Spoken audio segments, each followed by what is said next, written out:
an introduction, except I could possibly just say we're pre-recording today because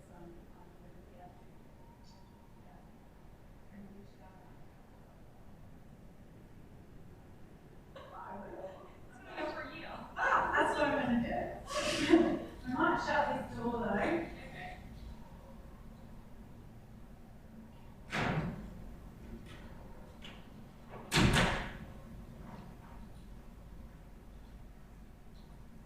And don't feel like you need to stay, Alison. It's so boring. I just want to do it. Oh, good on you.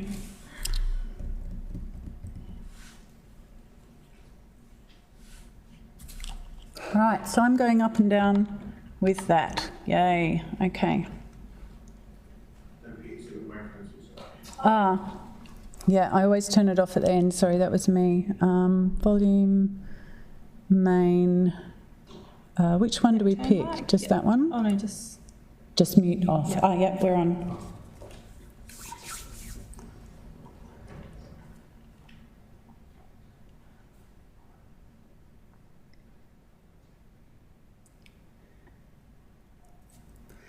Thank you for listening in today. My name's Sue Scull and I'm Head of the Research Education Program here at CAHS, and our research seminar series covers a range of topics across the research process throughout the year, and in just an hour we cover a very large topic. Before I start today, I'm pre-recording this lecture as I'm going to be absent, and I also wanted to make a very heartfelt personal thank you to Alison Hopkins, who's been our behind-the-scenes assistant for the entire program over the last 3.5 years, and we'll be very sad to lose Alison, who's been an amazing help to everyone and helping it all run very smoothly, and we wish her all the very best. So without further ado, today I'm going to be talking about a really important area of scientific writing, and we'll try and focus on the practical as we always do, and refer you of course to extra resources in the back of your handouts, including other training opportunities where we know about them. So today I'm going to talk about what scientific writing is and should be, and why we do it, who we're writing it for, how we go about it, and when we need to do it. I'm going to focus a reasonable amount on getting stuck and getting started, because I think that's what a lot of people find very difficult, to keep the motivation going to write regularly. We're going to then drill down into structure and organisation, and then talk a reasonable amount on the principles of good writing and writing style, which is so important. I'm also going to touch on plagiarism and of course why it's really important we never do this, authorship and the importance of planning and the rules around that, and also the publication process.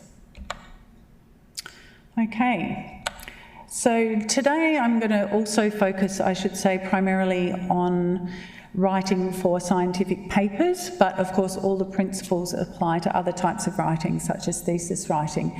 And I guess first up, what does make scientific writing different to other styles of writing? Scientific writing is very much about objectively writing a simple scientific story in plain English.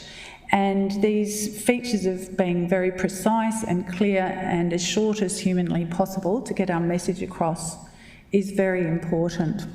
And it is important because if we really want to get our message across, our papers must be well written so that busy people actually choose to read it, notice and choose to read our papers or our writings, understand it, and then choose for it to impact on their practice or not.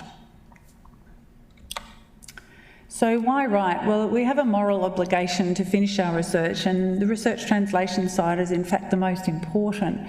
So we have an ethical obligation to do our research translation and writing. And of course, we also want others to know that the work's been done so they don't duplicate exactly the same thing.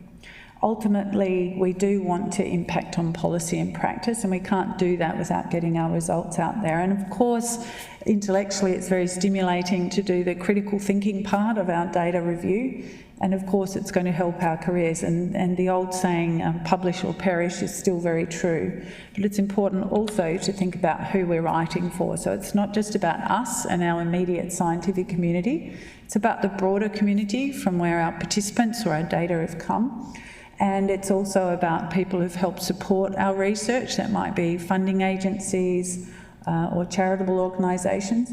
And of course we want to write for policymakers. This is all about making a difference.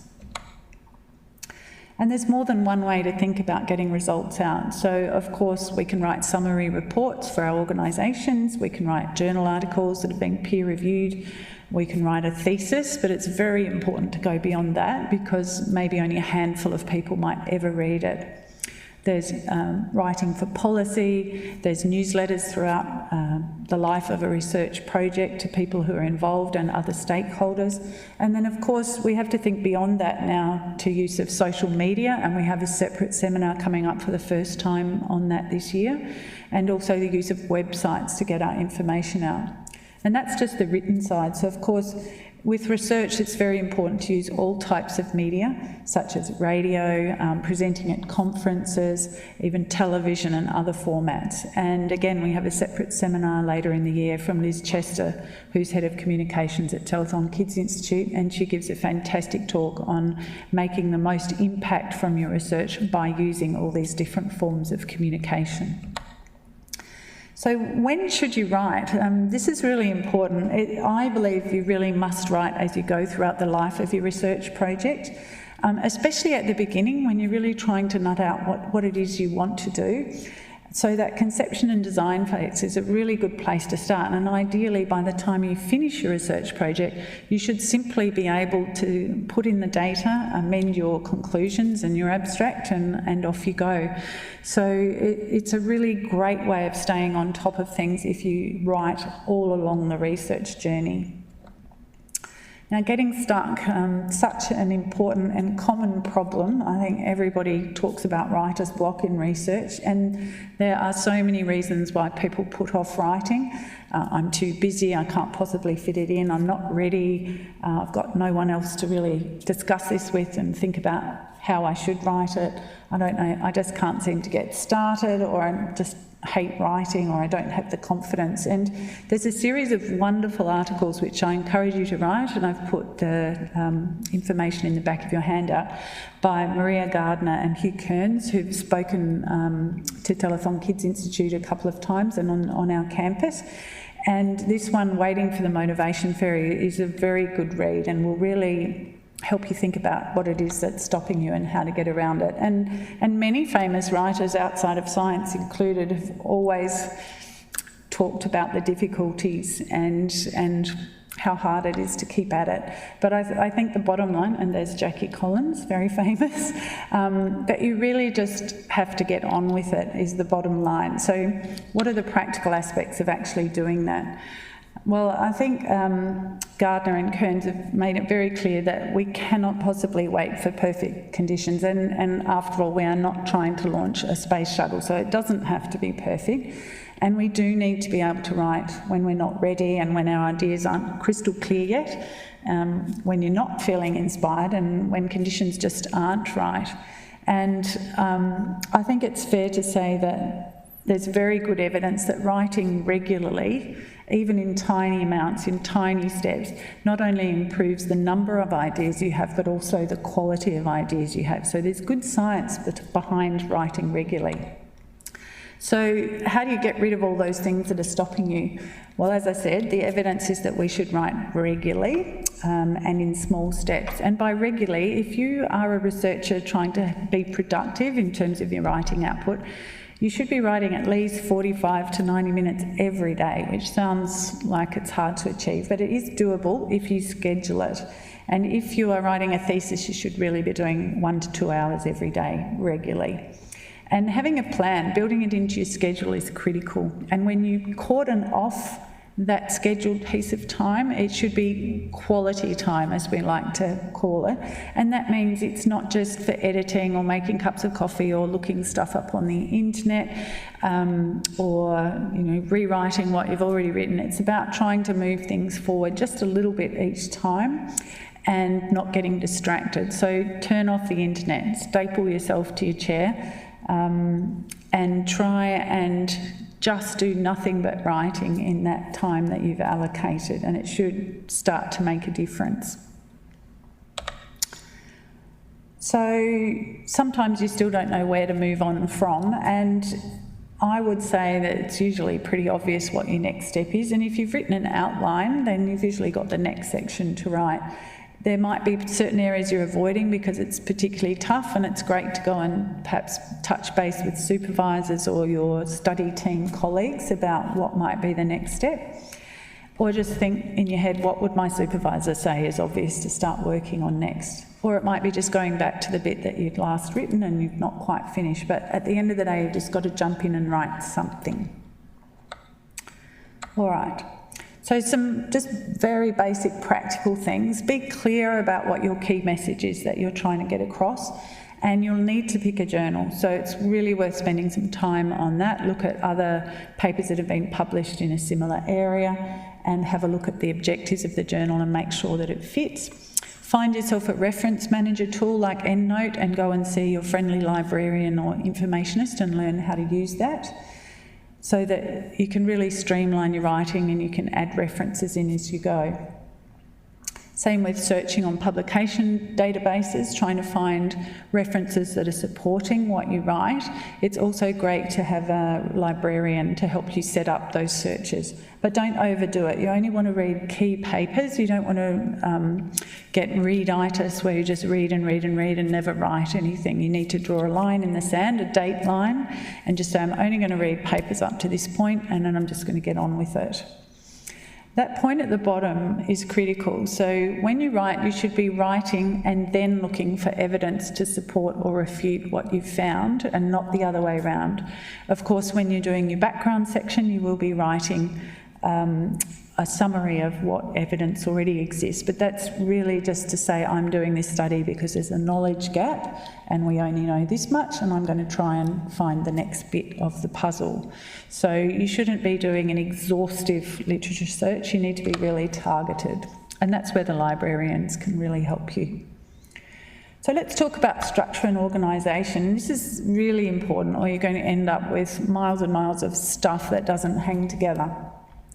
So headings and subheadings are critical, and if you're writing a paper, most journals will have requirements around what those headings should be, and if you're writing a thesis, you should sit down with your supervisor and plan those out in advance, and then that becomes your roadmap for everything that you do. And throughout that, you should make sure you're focusing only on your key messages and your key points, and they should relate to your objectives. And I think it's important also to keep those ideas the same in each section. So for example, if you've got your primary objective and two secondary objectives, then when you present the results, they should also be in that order, because that's the order of their importance. And likewise, when you're going through the discussion, that should be the same. And that makes it flow better and easier for the reader as well. Which leads us to the holy grail of scientific writing, which is the academic paragraph. So the academic paragraph is really the building block of scientific writing, and really, really important to get a grasp of what that means. And I wish someone had told me this when I first started doing writing around research. The idea of an academic paragraph is that each paragraph is a theme, and every sentence within that paragraph should relate to that.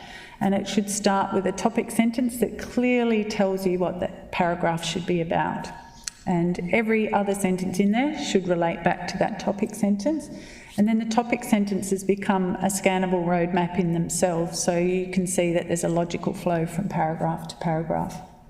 And then at the end of the paragraph, either you conclude that paragraph with like a summary statement, or it's a linking sentence that logically moves us on to the next paragraph. Editing is also important, so paragraphs should not go on and on and on. Think about whether you need to divide it into two paragraphs.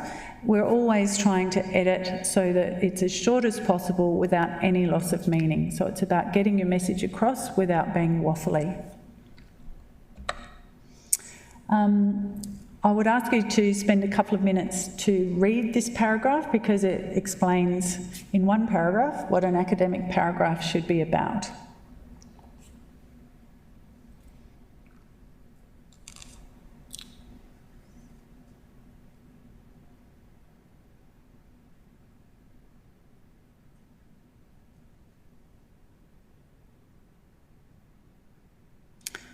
Hopefully everyone's got that. So I hope that that provides a logical explanation of exactly how a paragraph should be structured. Not too long, opening sentence that describes what it's about, and a concluding sentence. And I'd also ask you to take a moment to read this not so academic paragraph.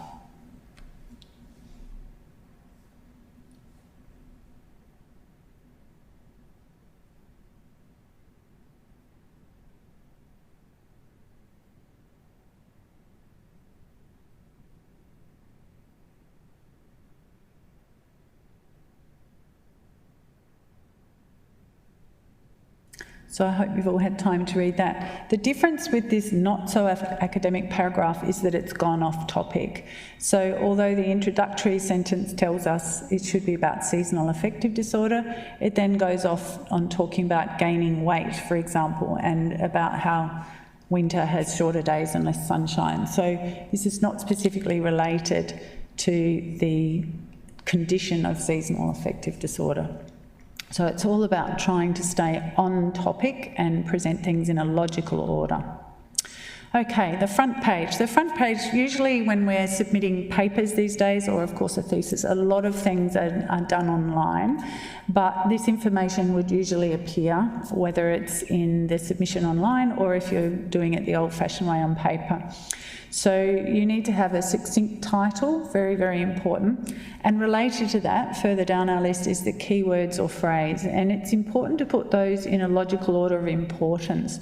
And that can often help you create your title as well. This is where your authors appear, the institutions associated with your authors, which you need to dot your I's and cross your T's on. So very important to get those all correct. And then your contact details, if you're the corresponding author, and the word count.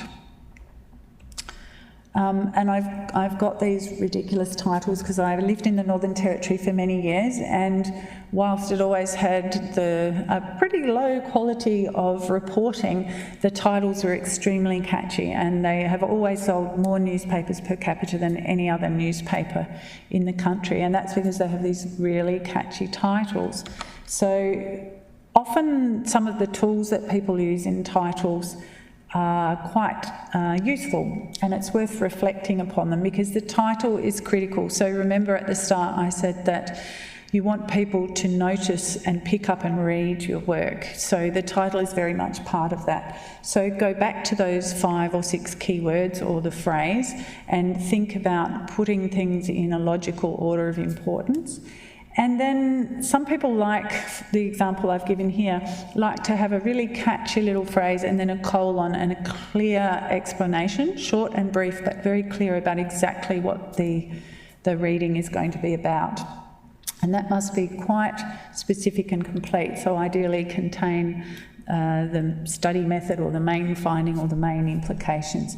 And in my view, titles should never have abbreviations or acronyms in them because it just makes it less readable. It's harder to follow. You don't necessarily want to pick it up because you don't necessarily know what it's about. So make it as clear and complete as possible. And many journals will require you to have a running heading of just 2 or 3 or 4 words that they can put on each page, and think carefully about those as well. And here are just a couple of examples. So in this first one, it's very clear what the view of the author is, and it's very clear what it's about. Should influenza immunisation be mandatory? And then the second one's obviously just a joke from the good old Christmas British Medical Journal edition. But again, there's a catchy phrase followed by a colon. The case of the disappearing teaspoons, that might get your interest because we've all experienced that. And then they've clearly said it's a longitudinal cohort study, so we know the design of the displacement of teaspoons in an Australian research institute. So we know the main message or the main outcome here. And then finally, the last one is nice and short, clearly explains the methodology that's being used, and it's looking at an association between teen sexting and teen sexual behaviour. So all very clear. So it's really helpful if you can tell from an article or a conference presentation, same sort of idea, what you are going to be in for and not what you're not going to be in for, because that leads to disappointment and frustration. So the more clear you can be, the better. Here's a silly example, which I completely made up whilst sitting at a relative's farm one weekend. So here's an example of a kind of unhelpful, bland title, A Study of the Effects of Lupin Feed in Dorper Sheep. So we don't really know what might be an effect, and we don't really know why anyone would care. So with the slightly improved version, we then include the main result, that it prevented underweight in Dorper sheep. So, that's starting to get a bit more catchy, and if I was interested in that sort of thing, I might pick it up, whereas the first one I would not. And then the final one, we've actually included the major conclusion, where it's got the potential to replace oats to maintain healthy weight. So if I was a farmer and I was having an issue, I'd think, oh, that's the article for me, because I can see that's relevant to what I'm having issues with. So always think about that main result or main implication in your title. All right, so the abstract, sadly, is often the only thing some people read when they're flicking through a journal or looking up articles, and it's actually really critical to get that right. I say it's a good place to start because it helps you shape your whole paper, but it's a good place to go back to at the very end when you've written all your conclusions and really fleshed out your results and what they mean. Again, you need to follow the key headings that the journal requires, and make sure it's consistent with your objectives, because this is an area where many people go off track. So you've got very clear objectives, but then you find something kind of interesting that the study was never designed to do, and you focus on that in your abstract, which is not the right thing to do. Your study wasn't designed to necessarily answer that, and you haven't actually gone back to what you said you were going to do. Another little note is that some online search engines for scientific literature will abruptly cut off your abstract at a certain point. So if the journal says they only want 250 words, or if Medline says it's only going to have 250 words, then make sure you don't go over that, or nobody's going to be reading your important conclusion or recommendations. So the introduction section is really important. This is where we set the scene of why we're doing the research, and I do believe the order is very important. So we need to first explain what the problem is. So what is the gap in our knowledge, and what is this new study going to fill? What is the justification for getting this new knowledge? And what are the implications of that? And usually towards the end of that, we would very clearly say what our hypotheses are and our expected outcomes, and potentially define any key concepts in this section. And it should not overwhelm the whole article or the whole paper. It should only be less than 25%. And I've said avoid material for the discussion. This, as I said earlier, this is very much about setting the scene. It's not discussing your results, and it's not pre-thinking what the results might be. It's purely setting the scene in terms of what knowledge do we know about this area, and what do we still not know, and therefore why are we doing this study, and why is that information important? And you just need some articles to back up that statement. Now, the methods is obviously dear to my heart as a clinical epidemiologist, but it can be a very long list of things to include. So again, look to the subheadings of the journal that you're submitting to, and save space if you can by referring to well-known methodologies. For example, you may be able to reference another paper rather than put in a big explanation. The detail in your method section should always be sufficient to allow replication of your study, but as I said, we should not be going overboard. And without good, clear methods, your reader is unable to interpret how robust your results are, and therefore whether they should be taking any notice of your recommendations. So it's very, very important to get this right. So here's where you put in your study method. You describe your participants. What are your inclusion and exclusion criteria? How are you going to consent them or recruit them? Ideally put in that you've already piloted the method so people have more confidence in the results you're going to present. You're going to define key things. You don't need to define well-known methodologies like randomised controlled trials, for example, but you might need to define certain investigations or equipment that you're going to use or outcomes that you're interested in. Sample size is critical because later on in the results people will be looking to see whether you met that sample size and you can answer the question that you set out to answer. And then of course here is where you put in your statistical methods and how you're going to manage and collect your data, and also reference that you have ethics approval and provide the number. Now the results, again, logical order, very important. And as I've said, this is for the results. So this is not where you write what you think about the results or how big or how small the results are. This is not a place for adjectives. This is a place for objective reporting of the results. And you should be focusing on presenting your most important primary hypothesis results first, then move on to your secondary hypothesis and the important and less important results, and so on. And if you've got no idea where to start, the most usual way is to firstly describe the very simple things like your participants, how many you recruited, consented and completed in the study, and a little description of them, gender, comorbidity, age, for example, and then you go on to your univariate and then multivariate or more complex analyses. Again, it's very important to present, as I said, in an objective way and a logical order.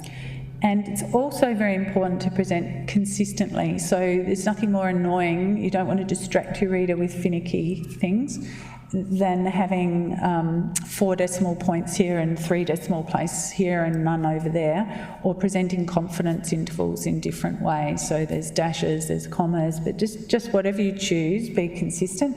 And also think about presentation options. This is also very important. So we know that a picture can tell 1,000 words, and that's why figures and tables are very helpful to pre-digest complex data for people. But that doesn't mean you then go repeat all of that information in the text. You might just pull out 2 or 3 of the most salient points and then refer to the chart for more information or refer to the table.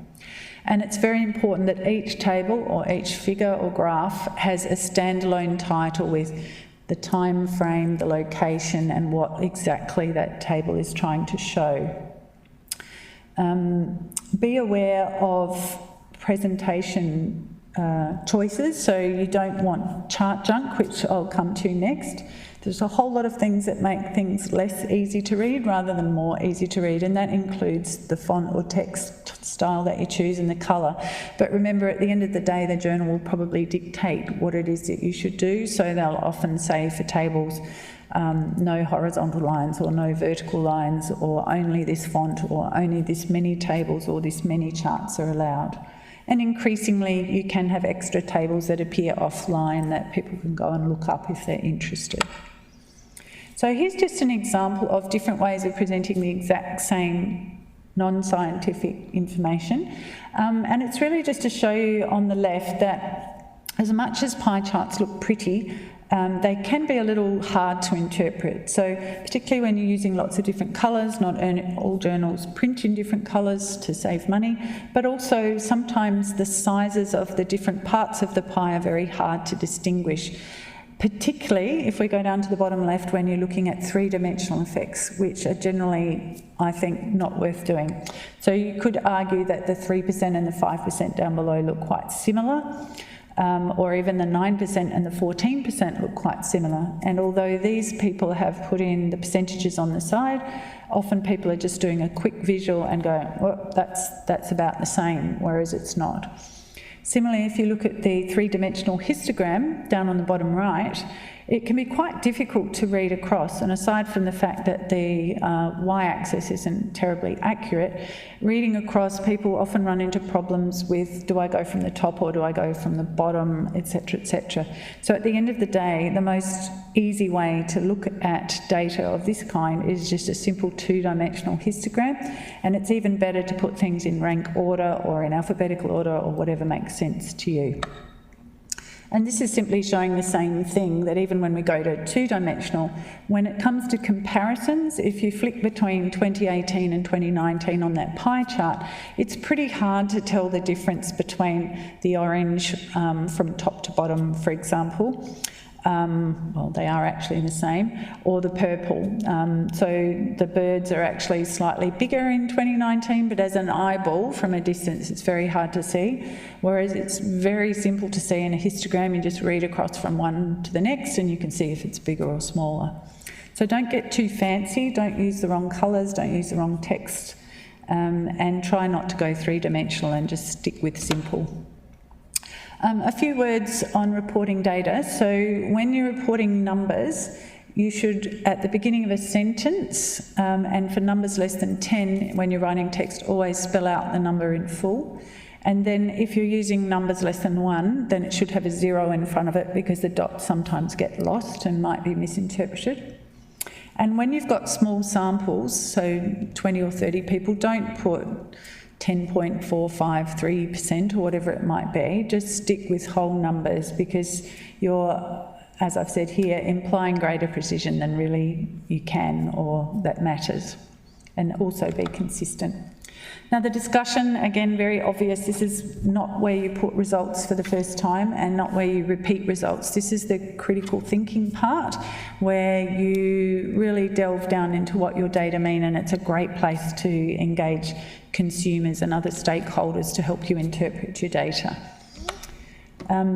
Again, the order I think is important, so we should be first hitting people around the primary objective and what we found, and then whether it was expected or not, which you can back up with some relevant papers, and then talk about the strengths and limitations of your paper and therefore those results, of your design, I should say. So perhaps your recruitment didn't go so well and your sample size was too small, and that explains why your confidence intervals were wide and you're not sure if things changed or not.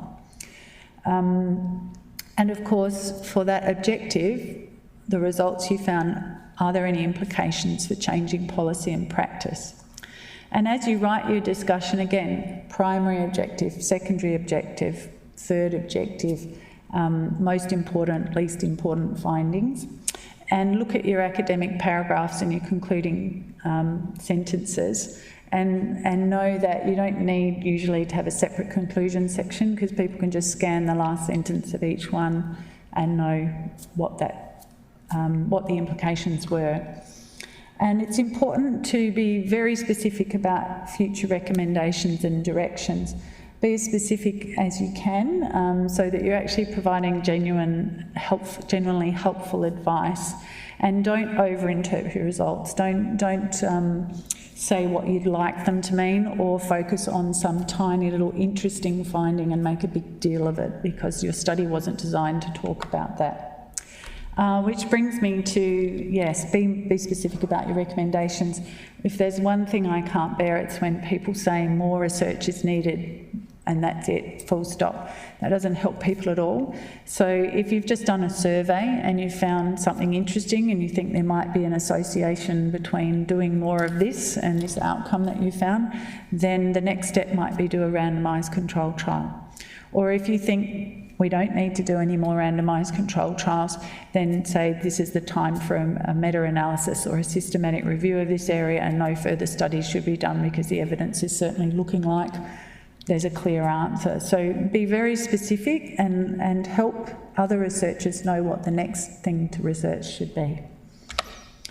The acknowledgement section is really important. So this is where you put in people's names who didn't quite fulfil authorship criteria but made a significant contribution, and I'll come back to that. We're just going through in logical order at the moment.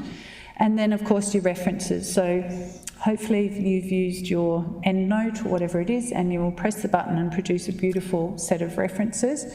And we use those to back up our statements and acknowledge all our sources of information and avoid plagiarism, which I'll speak to shortly. And you can also use it to provide links to other related work, which is really important. But it's important to do it well. So as I said, you should be writing and adding your references as you go and using a package.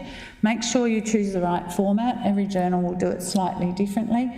And this is obvious, but don't reference things you haven't read. So, for example, if an article is in a language other than yours and you've only read the abstract, which is in the language you can read, just reference the abstract. That's perfectly all right, because we know that some articles don't match up between the bulk of the body of the text and then the abstract. So there might be discrepancies in referencing that article if the main text doesn't back up what's in the abstract. And accuracy is everything. So as I said, when you press that button to generate the list of references, sometimes you find there are glitches, so do check it all, because you do not want to annoy your editor or your reader with annoying mistakes. All right, and then when you've done all of that, it's still worth sitting down again and just checking all those opening sentences in your paragraphs, making sure it all is in a logical order. You go back and finish your abstract and make sure it's consistent with your objectives and what you actually found. Do check all the spelling and references, get rid of all those abbreviations. Don't use them at all if you can help it, or only if you're using something a lot, because it does reduce readability. Get someone else to read it, someone who knows nothing about your area and someone who does. Put it away for a bit and check in with your co-authors and make sure they're all happy. And if you're still having trouble getting it in a logical order, just put a title at the top of every paragraph and make sure they all flow, then look at the sentences within the paragraphs like we talked about before. Okay, principles of good writing. This is really important. Again, this is all about, like I said, your style is what makes your paper readable and understandable and memorable, and that's what you want. So let's talk about this in a bit more detail. And of course, this is true. There's many different ways of writing, and we all have to find our own style. But as we discussed at the very start, we should be using formal language, but writing to suit our audience, and use words that anyone can understand, even if they're not an expert in your field. Editing, always try and cut things down without losing meaning, and of course, keep practicing, because we get better at it with practice, like everything else. So we talked about writing in plain English. That's very important. Using formal English, precise English. So this is not about adjectives and flowery prose. And we must be very unbiased in the way we present our results, and consistent throughout the text. So we talked before about consistency, and I mean things like everything from active versus passive voice, or the tense, or the percentage, the way percentages are presented, or confidence intervals, and so on. And of course, correct punctuation. And we've also mentioned no acronyms and abbreviations, because they just kill readability and annoy people a lot. And it's not reasonable to ask people to keep flicking back and looking up what things mean. Likewise, footnotes and brackets and things also reduce readability, so try and avoid them and just learn to be very succinct. I'll skip over this, but nonetheless, he had a few good points to make.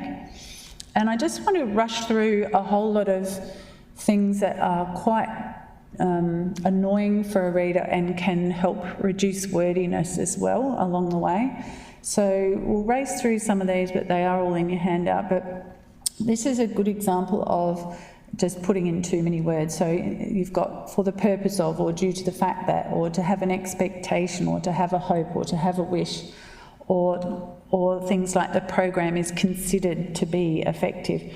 All of these can be made a lot shorter. So for the purpose of is just to, or due to the fact that is because. And instead of to have an expectation, just to expect. And instead of the program is considered to be effective, just have the program is effective, if that's what you think. This is scientific writing, so you're making recommendations and conclusions. You're critically thinking. There's also very commonly overuse of relative structures like who, which and that. That's the which that should be highlighted there. So there is a tendency among many writers who may be seen to display certain signs of lack of confidence that their sentences will be overloaded with relative clauses and other words which are generally useless in function. So you can shorten that down totally to many hesitant writers overload their sentences with relative clauses and other useless words. So that means exactly the same thing, and it's taken up less than half the space.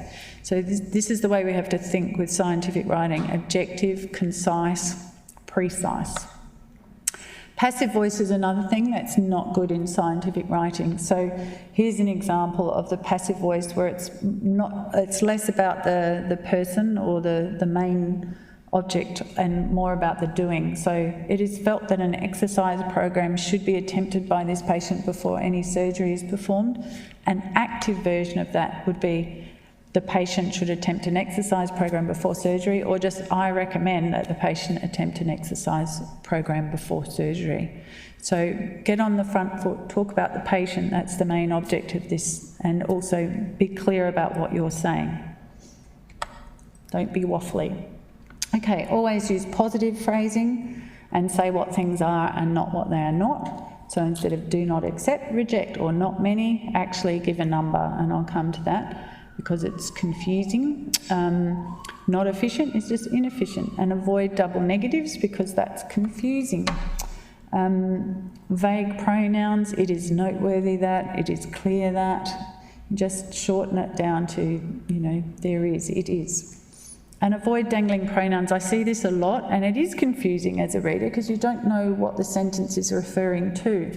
So here's an example of dangling pronouns don't have a referent within their sentence. This makes it very hard to understand. Is it the sentence or is it the dangling pronoun that is hard to understand? So instead, dangling pronouns don't have a referent within their sentence, making the sentence very hard to understand. That's clear. Parallel structures is another pet hate of mine. So adults eat more food than children. Well, that sounds gory, doesn't it? Adults don't eat children, but it's not well worded. So adults eat more food than children eat, or something like that. Or where you've got a colon and then dot points underneath. Those dot points have to flow seamlessly and all be in a similar, written in a similar way. So these three tools can help people write better. Use reference managing software. It is important to be consistent with tenses. Reading books on writing techniques can be helpful. That's very poorly done. So if they are tools, you would say 1, reference manager software, 2, consistency with tenses, 3, books on writing techniques. Those are tools. And again, our 3 objectives are, can we improve our patient satisfaction level? That flows on. Our 3 objectives are review parents' impressions of doctor communications or to understand whether waiting times can be reduced. So we need to reword that so that everything flows really well. And these are very minor things, but the word significant, for example, is a statistical term in scientific writing, so don't bandy it around as you just think it's important. That's different. And data are plural. We don't say data is plural, data are plural. And increasingly it's become more offensive to talk about clients and cases and patients. In research we talk about participants or people with asthma or people with diabetes or whatever it might be. Okay, I'll skip over that. Now, plagiarism. Very, very important. So plagiarism means when you're passing off someone's work as your own because it hasn't been adequately referenced.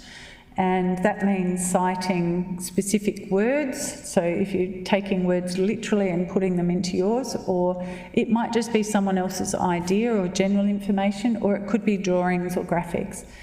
If it's common knowledge, that doesn't need to be cited. So, for example, historical dates or well-known methodologies. So, for example, as I said earlier, you wouldn't need to reference what a randomised controlled trial means. That's something that's in common use and well-known. So when you're quoting directly, you would put quotation marks around it and reference it at the end of the quotation mark. If you're paraphrasing, say you've taken a few paragraphs and just put them into your own words, it's usually very short, and you would reference perhaps at the end of the sentence or section. And if it's a summary, then you would put it at the end of that paragraph or that whole area. And why is that so important to avoid plagiarism? Well, firstly, it's ripping off someone else's intellectual property, but also it's potentially a way of having your thesis discredited, your paper removed or taken away, and also people actually have been known to lose their jobs, as I've written here, you can lose your scholarship, you can lose your position, and this is at the highest level. This happened in Melbourne a few years ago at Monash University, where the Vice-Chancellor lost his job because he'd plagiarised someone else's work. And to be honest, it's so easy to look these things up. There's all this plagiarism detecting software that most schools and universities use now, when they just cut and paste your stuff and pop it in the tool and it tells you where it's come from. So beware, just don't do it. Okay, authorship. Really, really important to have these discussions extremely early on in the process of things, and that will avoid a whole lot of fights and arguments later on. And authorship should be pre-decided and then should be revisited throughout the life of a project as people move in and out or roles change potentially.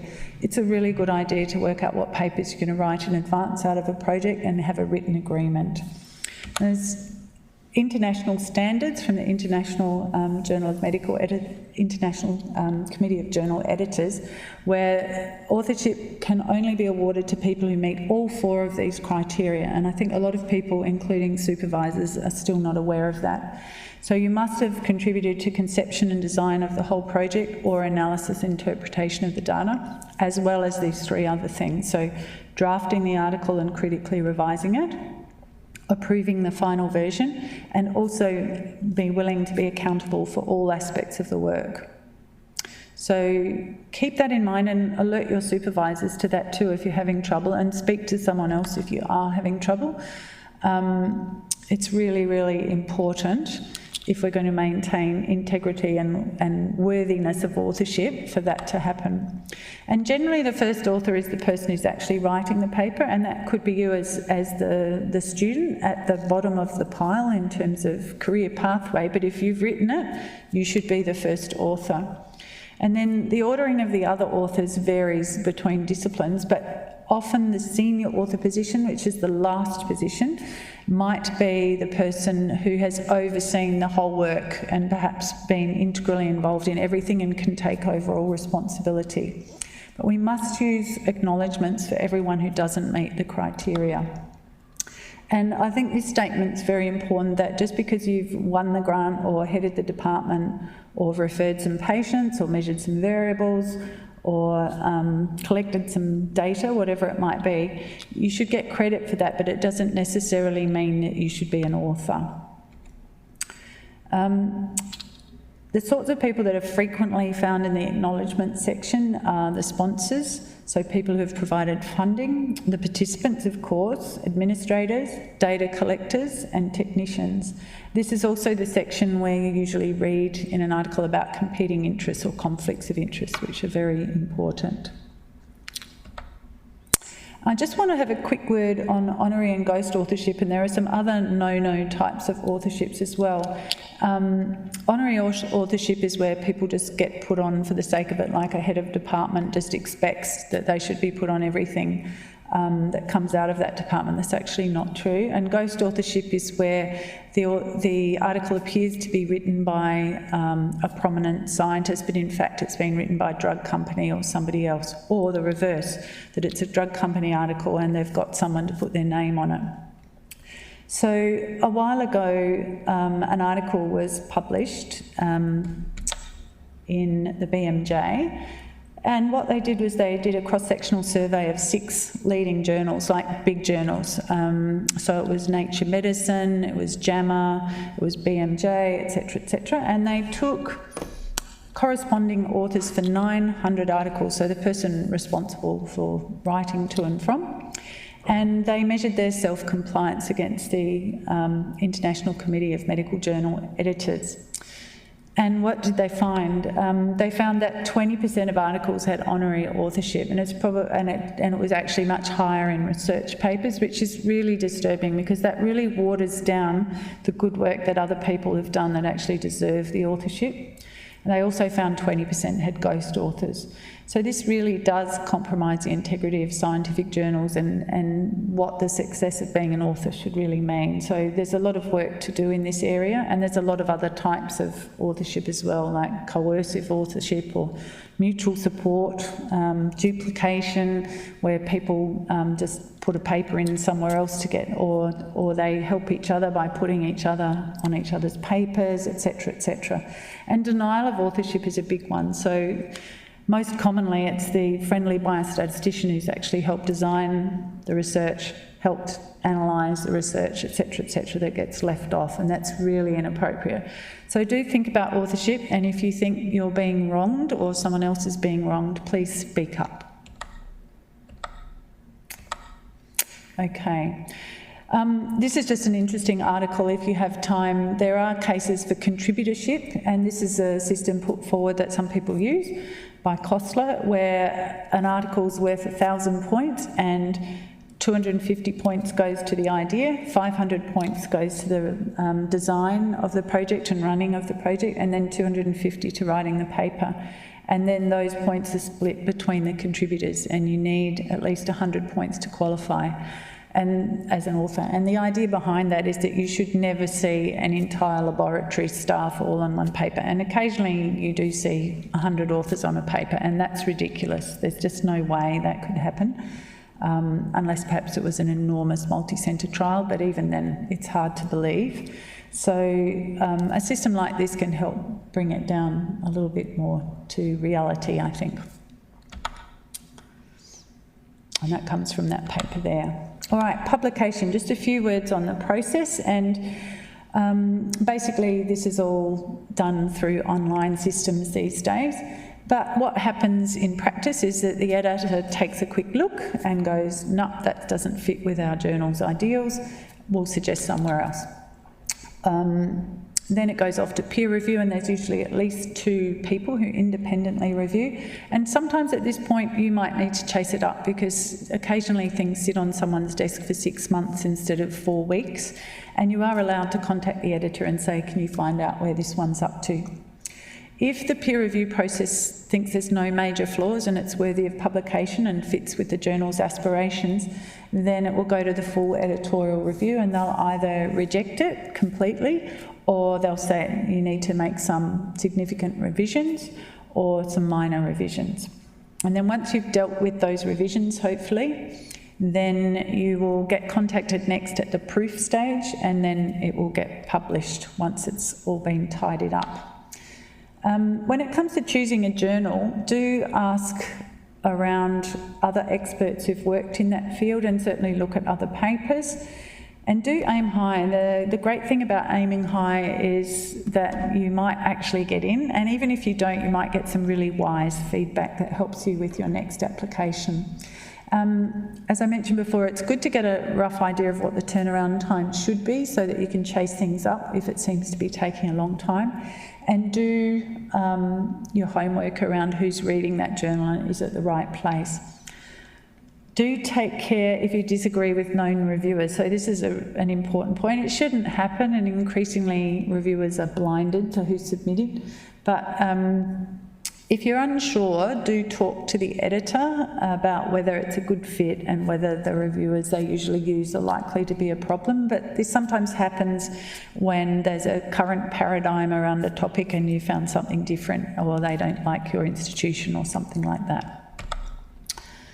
Yeah, so that's what I just said. If you aim high, you might get a great review. If not, actually get your paper in. I just want to briefly mention some of the biases that do happen, as I alluded to just now. Firstly, if you're young, if you're female, and if English is not your first language, you're less likely to get published, which is a sad fact.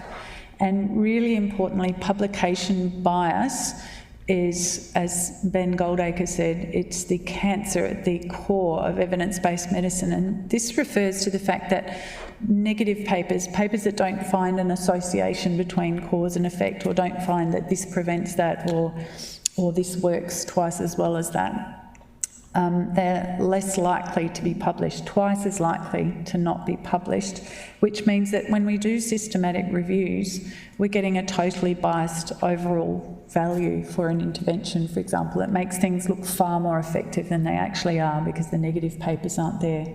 So it's really important that you persevere to get negative studies published. And other sorts of biases are that, as I mentioned earlier, there can be a paradigm dominance in your area and people all believe one thing and they don't like somebody finding something different. And where there are institutional biases, you can sometimes get around that by collaborating right from the start, particularly if you know those biases exist. Do stick to the word limits that the journals request, because you're much more likely to get it published, and as I said, you can always divide things into two if there's enough material there. Do write a good cover letter or cover paragraph in the online submission, because you're trying to get the editor's attention and say why this is worthy and why they should publish it in their journal, so it fits with their agenda. It's an important finding, it's the first ever study in this area, etc., etc. And keep it short and make sure you mention things in passing, like you've had statistical input and piloted it and you've very robust results and so on. And this is the section where you normally also need to suggest reviewers and also relinquish copyright and say that it's an original work not submitted elsewhere, and provide your contact details. As I mentioned, some reviewers can be difficult, and you are allowed to suggest people who would prefer not to review your paper, and also suggest people who you might like to review your paper. And remember that sometimes your paper will be reviewed from someone outside your field. I also mentioned that double-blind review is desirable, and that means that the reviewer doesn't know you and you don't know the reviewer, and that is increasingly happening, and we see that some of this material is now published online and people can comment, which I think is a good thing. And when you submit, as I said, it's mostly electronic these days, and many sites use this same sort of system. But get it all together and make sure you've dotted your I's and crossed your T's and aren't going to annoy them, or it'll end up straight in the no pile. And then wait. And I think, you know, when you do hear straight away, it's usually a no, so don't panic, but it's usually a couple of months turnaround time. But as I said, your paper might sit on someone's desk for a whole 6 months, in which case you need to chase it up. But do get on with other work while you're waiting. However, I was just going to say, you can read that later, but there are lots of reasons why things get rejected, and the important thing is to just look on the bright side. If you get rejected, it's really common to have your paper rejected, and not at all uncommon to have to try 3 or 4 or 5 or even 6 times to get it published. But ultimately you may end up in an even better journal than you started with. That's also not uncommon. So when you do get a response and you have to fix things up, just don't rush in and get outraged and say, well, you obviously didn't read that properly. You need to be diplomatic and agreeable. You need to be succinct, and you need to answer every single point and have a clean copy and a revised copy. And your revised copy should have all the track changes, and you can point to the locations, and then you've got a clean copy where you've accepted all those changes. You don't have to always agree with the reviewers. They do sometimes make mistakes, but remember, it's sometimes because you're not being clear. So you can say things like, I can see that in paragraph 2, sentence 2, we were insufficiently unclear, and we've adjusted it to help explain our point, which is nonetheless valid, or something like that. And make sure you do run everything past your co-authors before you resubmit. And then finally, be aware of roughly when proofing is going to occur if you are accepted, with great excitement, because this is where the turnaround time is usually very quick, and if you're overseas and all your fellow researchers are somewhere else and uncontactable, then you'll miss getting printed. So this is where you respond to the questions that are asked, and do check everything in the tables and the figures and any editing they've done, because sometimes meaning can be changed or a mistake has been made. So you can make those corrections, but this is not the time to put anything new in because you've made a recent great discovery, unless you write to the editor and say why you'd like it to go in. So, in summary, please write as you go and be as succinct and organised and clear as you can, and understand how to use the academic paragraph, because it will help you and it will help your reader as well. Style does matter, so get other people to read it, edit it, be logical, be clear. Make sure you put some work into your title. Make sure you never plagiarise people's work without referencing it, and always be as accurate as possible. Know your authorship criteria and make sure your supervisors or co-workers also know the authorship criteria. Do get on with publishing negative papers, and just persist, because as I said, it's very common to not get published first time round or for changes to be needed.